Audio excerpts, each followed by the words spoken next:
langsung ke partner diskusi yang ketiga, itu Mbak Kartika Nur Umami. Mbak Kartika Nur Umami. Pak Fad gak masuk ini, Pak Fad. Pak Fad sudah, Pak. Sapa dulu ini ya itu. Ya. Masih rapat, Pak Husnu. Masih rapat. Rapat, oke. Pak Fad sedang membelah diri, sembari menyimak rapat juga menyimak diskusi kita. Mbak Kartika? Baik. Bisa bergabung bersama kami? Iya. Suara saya terdengar ya? Jelas, Mbak. Jelas, Mbak. Oke, sebelumnya saya kenalkan Mbak Kartika ini adalah staf milenial Komnas Pendidikan Jawa Timur dan juga sekarang sedang menempuh pendidikan di S2 PAI UIN Surabaya. Jadi ini kayaknya pernah kenal Pak Eka karena S1 S2-nya juga di UIN Surabaya. Untuk mempersingkat waktu, Mbak Kartika nanti akan menyampaikan literasi digital memajukan pendidikan di ruang virtual. Baik. Oke, Saya mau izin share screen, ya. Silakan, Mbak. Bismillahirrahmanirrahim. Assalamualaikum warahmatullahi wabarakatuh. Selamat pagi menjelang siang bagi kita semua, dan juga salam sehat dan juga salam kenal. Mungkin masih banyak yang belum mengenal saya. Viral sama Mas Eka dan Pak Wapur tadi ya. Ya, jadi saya Kartika asli dari Lamongan tentunya, dan dalam hal ini saya juga ingin menyapa ada Pak Husnu, ada Pak Yasin, Mbak Kartika, mohon maaf suaranya ada suara. Oh iya. Baik. Saya matikan dulu yang kipasnya laptop atau blender di dapur ini. Oh, ini kipas laptop. Tidak bisa. Ya, mohon maaf. Tapi suara saya jelas ya? Ya, kalau suaranya jelas, ada gangguan. Iya, maaf ini kondisikan. Jadi melanjutkan, salam kenal untuk semuanya. Dan juga kali ini saya diajak diskusi sama teman-teman dari Alpha Learning Space. Ini saya diminta menyampaikan terkait dengan literasi digital, memajukan pendidikan di ruang virtual. Tentunya hal ini juga menjadi teman kita saat ini, yang mana virtual menjadi teman akrab. Hingga pembelajaran kali ini tidak bisa jauh dari yang namanya digital atau ruang virtual. Namun perlu diketahui juga bersama bahwa memang literasi digital itu merupakan hal yang cukup luas, dan hal ini juga jalan dari program nasional yang ditemukan oleh Kominfo dan juga program dari Pak Bupati Yes tadi juga disampaikan oleh Pak Husnu, bahwa literasi digital itu begitu luas dan perlu kita adaptasi, perlu kita mengenal lebih dalam. Dan tadi juga sempat dibahas oleh Pak Eka terkait dengan literasi digital, yakni digital ethics dan digital culture tadi dalam ruang pembelajaran. Namun saya juga ingin menyampaikan bahwa untuk literasi digital, Kominfo dalam hal ini juga menyusun 4 pilar literasi digital yang perlu diketahui, perlu dipahami bersama hingga dapat diaplikasikan oleh kita yang bergerak di bidang pendidikan, yakni baik itu pendidik ataupun peserta didik itu sendiri. Kan memang ketika kita ingin memanfaatkan untuk apapun itu ataupun aplikasi, tentunya kita harus bersama apa saja yang perlu kita ketahui dan kita jadikan pegangan. Yang pertama ada, singkat saja, yang pertama ada digital skill, kemudian digital ethics, digital culture, dan digital safety. Kaitannya dengan digital skill ini tentunya menjadi hal yang sangat basic ya, sangat dasar bahwa untuk dapat mengikuti perkembangan zaman yang ada, yaitu basis teknologi digital saat ini, tentunya juga harus memiliki keterampilan dalam memanfaatkannya, menggunakannya, dan hanya sekedar menerima informasi, tidaknya juga bisa mengembangkan informasi tadi hingga dapat dikonsumsi oleh teman-teman kita ataupun sekeliling kita. Dan kemudian ada digital etik dan culture, saya manut saja seperti apa yang disampaikan oleh Mas Eka tadi. Ya, tiba kayak gitu aja, bahwa digital etik, digital culture ini, digital itu memiliki etik juga, bukan hanya ketika di dunia nyata, bahkan ketika pembelajaran tadi juga dibahas oleh Mas Eka.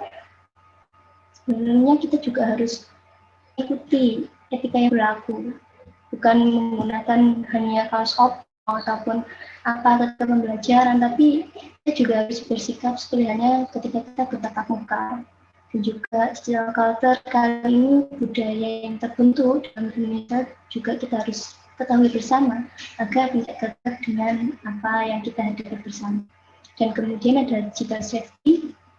Kali ini digital safety merupakan keamanan dalam dunia digital. Yakni dalam pembelajaran tentunya kita tidak ingin menjerumuskan kita didik kita dengan menampilkan beberapa tampilan yang kurang aman dan kurang nyaman untuk dikonsumsi mereka. Maka dari itu kita juga harus memanfaatkan digital ini secara baik dan benar. Agar pembelajaran yang kita berikan, pembelajaran yang ditampilkan juga menjadi konsumsi yang aman. Seperti itu. Dan untuk literasi digital sendiri, hal ini merupakan anak kandung dari revolusi industri 4.0 yang akhirnya membuat kita hidup berdampingan dengan internet. Dan kemudian ada kataan dari Klaus Schwab yang menyatakan bahwa revolusi industri 4.0 secara fundamental mengubah cara kita hidup, bekerja, dan berhubungan satu dengan yang lain.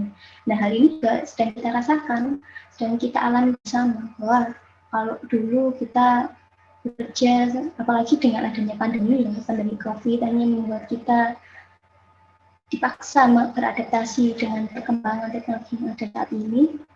Yang kalau dulu mungkin kalau bekerja kita harus ke kantor, harus ke sekolah kayak gitu.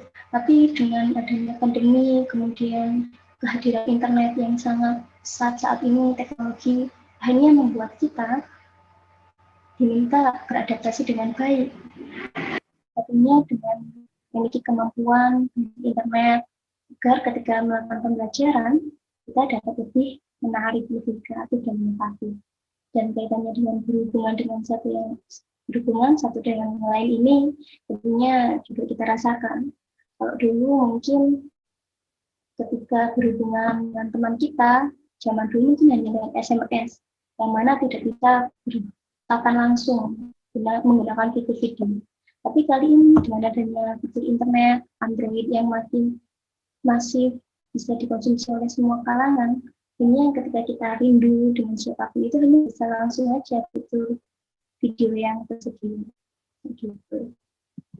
Dan menjadi perhatian juga ketika kita bicara tentang pendidikan dan revolusi industri 4.0, tentunya hal ini juga menjadi hal yang perlu kita persiapkan.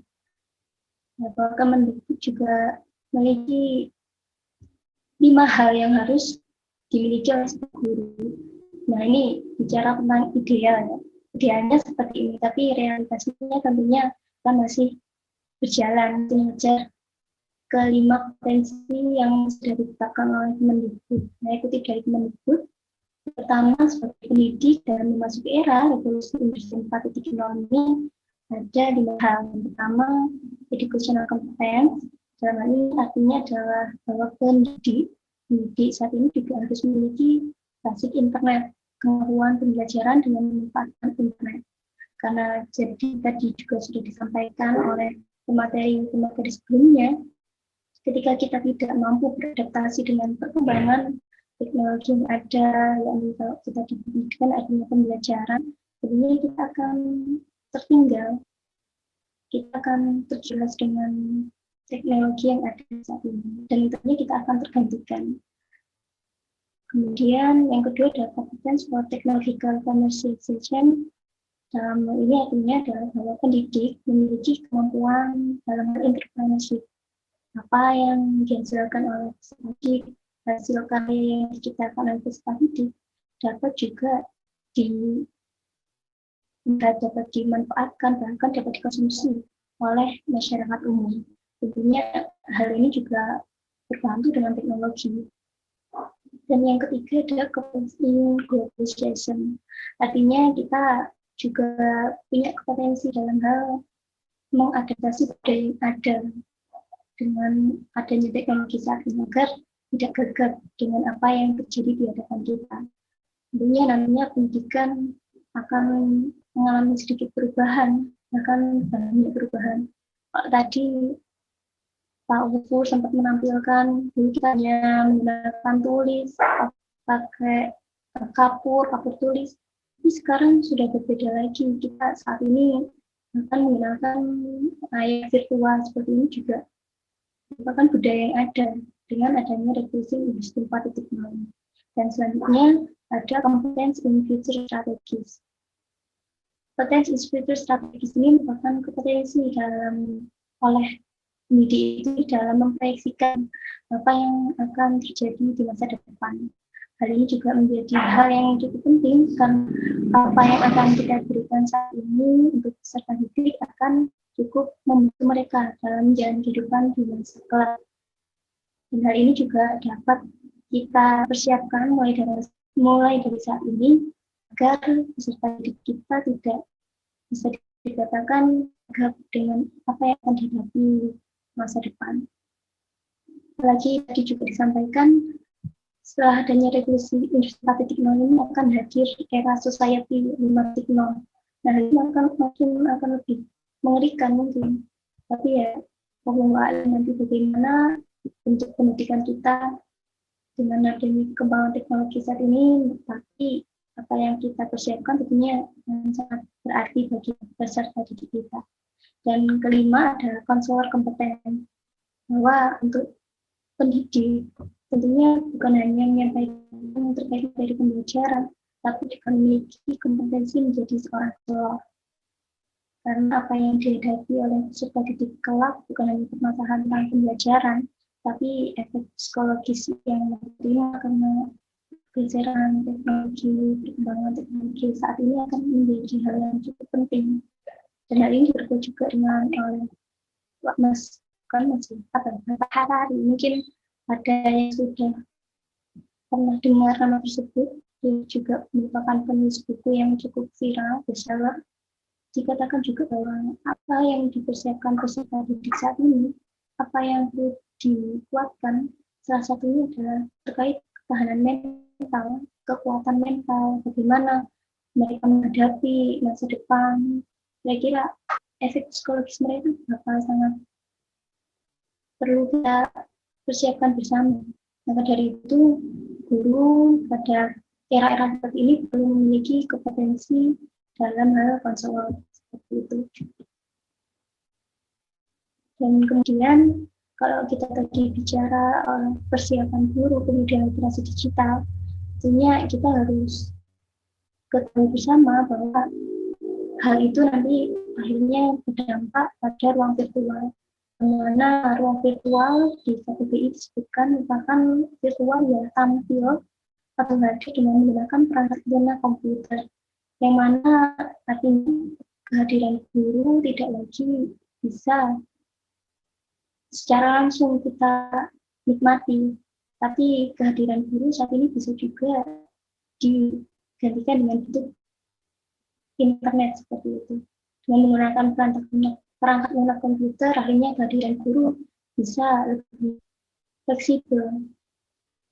Dan untuk di Lamongan sendiri, terkait dengan ruang virtual, sebenarnya kalau saya mengumpulkan informasi yang ada di laman internet, Lamongan sendiri ini sudah cukup sangat baik terkait dengan ruang virtual tadi, bahwa peserta didik tentunya dapat mengakses pembelajaran bukan hanya ketika di sekolah, tapi ketika di rumah, peserta didik bisa langsung menikmati pembelajaran yang dengan menggunakan fitur internet. Kalau yang pertama, ada SNPN 1 Kedungpring, dikabarkan menjadi pioner sekolah digital di Kabupaten Lamongan. Dan ternyata memang SNPN 1 Kedungpring ini juga memiliki perpustakaan online, yang mana hal tersebut dapat membantu peserta didik yang ingin membaca tanpa membawa buku dari perpustakaan. Nah, hal ini kemudian menjadi percepatan informasi bagi peserta didik. bahwa ketika ingin mengakses tema-tema tertentu langsung saja tinggal masuk ke perpustakaan tersebut. Dan dalam hal ini akan lebih ringkas, tidak memakan waktu yang begitu lama ketika kita mengembalikan buku ataupun apapun itu. Hal ini semakin ringkas dengan adanya perpustakaan online yang digagas oleh CPN 1 Kedung Pring tersebut. Dan tentunya saya yakin di sekolah-sekolah Lamongan yang lain juga telah hadir sekolah-sekolah digital sejenis, dan mungkin saya tidak bisa menemukan informasi tersebut. Dan kemudian ada rumah belajar. Nah, belajar yang tadi juga sudah disebutkan oleh Pak Busno dan juga Mas Wofur bahwa pemerintah juga hadir di tengah-tengah pandemi saat ini dengan memberikan fitur aplikasi rumah belajar yang nantinya juga dapat diakses oleh mereka, para pendidik dan juga peserta didik itu sendiri untuk mengembangkan proses pembelajaran yang ada. Jadi bukan hanya dengan menggunakan WhatsApp ataupun YouTube, tapi pendidik dan peserta didik juga dapat mengakses rumah belajar sebagai sumber belajar mereka. Dan yang ketiga ada ruang belajar. Nah, saya tadi nyambung yang disampaikan Pak Wufur ya, bahwa kalau dulu itu saya ingin banget kayak LSD agama ataupun Ganesha, tapi berhubung saya tinggalnya di desa, akses ke sananya lumayan jauh, jadi ya hanya menjadi keinginan belaka. Tapi adanya ruang belajar yang yakni ruang guru saat ini bisa kita akses secara online, tentunya hal ini sangat membantu teman-teman yang ingin meningkatkan kemampuan belajar mereka, kemampuan didik mereka dalam memahami materi yang sudah disampaikan di sekolah. Nah, ketiga contoh yang sudah saya tampilkan ini menjadi hal yang positif kaitannya dengan pembelajaran di ruang virtual yang semakin dapat kita akses, semakin dapat kita nikmati bersama kaitannya dengan pendidikan saat ini. Selanjutnya saya menemukan 3 dampak dalam sektor pendidikan kaitannya dengan tadi revolusi industri 4.0, bahwa dengan hal tersebut, dengan kehadiran internet di sekeliling kita, di lingkungan kita, tentunya penyajian materi dari pendidik itu sendiri tentunya semakin kreatif dan inovatif dengan menggunakan fitur-fitur yang ada di internet, dengan menggunakan fitur-fitur yang disediakan oleh pemerintah. Ini tentunya akan jadi hawa yang sangat dingin, hawa yang sangat adem bagi kita semua. Bukan hanya penyajian materi di ruang kelas, hanya menggunakan papan tulis ataupun pakai kartu tulis, tapi hal tersebut juga bisa menggunakan inovasi-inovasi digital yang bisa dimanfaatkan oleh pendidik. Dan kemudian ada digitalisasi dalam pembelajaran. Digitalisasi dalam pembelajaran artinya kan kita akhirnya dapat mengakses apapun dalam hal internet. Kalau dia ada ruang belajar, ada perpustakaan digital yang digagas oleh CPN Kedung Pring, dan kemudian ada ruang guru, ini hal ini sangat membantu percepatan informasi kita kaitannya dengan pembelajaran. Dan kemudian terakhir ada akses sumber belajar semakin terbuka. Tentunya hal ini juga peserta didik butuh pendampingan dari pendidik itu sendiri dan juga dari orang tua, karena tanpa dampingan oleh mereka, para peserta didik akan kebanjiran informasi. Dengan tanpa adanya dampingan dari mereka, nantinya peserta didik makin kebingungan apa yang harus saya akses, apa yang harus saya cari, tentunya itu harus perlu ada dampingan. Nah, kemudian ini yang terakhir, peranku, oh ya tadi Mas Eka, kemudian Mas Wufur punya peluang ini, saya juga punya Pak. Jadi ini ada peranku, bisa saja digantikan oleh sesuatu yang lain, tapi tidak dengan perasaanku. Artinya mungkin saja kehadiran kita bisa digantikan dengan mesin, artinya dengan layar laptop seperti itu. Tapi sentuhan emosional oleh pendidik itu sendiri saya kira cukup sulit digantikan oleh mesin. Maka dari itu, mari kita gunakan teknologi yang ada saat ini semaksimal mungkin untuk pengembangan pembelajaran pendidikan para peserta didik, karena akses yang sangat terbuka dan fitur-fitur yang sangat menarik tentunya harus kita manfaatkan seperti ini. Jadi dari saya seperti itu, nanti mungkin kita akan diskusi lebih lanjut. Dan terima kasih. Mungkin itu saja. Wassalamualaikum warahmatullahi wabarakatuh. Waalaikumsalam warahmatullahi wabarakatuh. Ya, baik, terima kasih Mbak Kartika buat yang sangat menarik tadi ya. Mungkin teknologi bisa menggantikan peran tapi tidak menggantikan perasaan. Oke, berarti digital skill ini memang membutuhkan 4 hal tadi yang sebagai catatan. Ada digital literasi, itu ada dibutuhkan skillnya, kemudian etikanya, kemudian culture-nya seperti apa, dan juga keamanannya seperti apa. Tadi juga sudah diulas bagaimana digital ini berdampak pada dunia pendidikan,